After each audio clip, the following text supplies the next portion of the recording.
ஒரு வயலின் இசையால் ஒரு அரங்கமே இடிந்து 23 பேர் பலியானார்கள் என்று உங்களுக்கு தெரியுமா?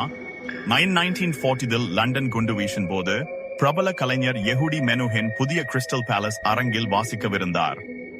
குண்டுவீச்சுக்கு மத்தியில் நம்பிக்கையூட்ட அந்த அரங்கம் முழுவதும் புதுமையான கண்ணாடிகளால் கட்டப்பட்டிருந்தது.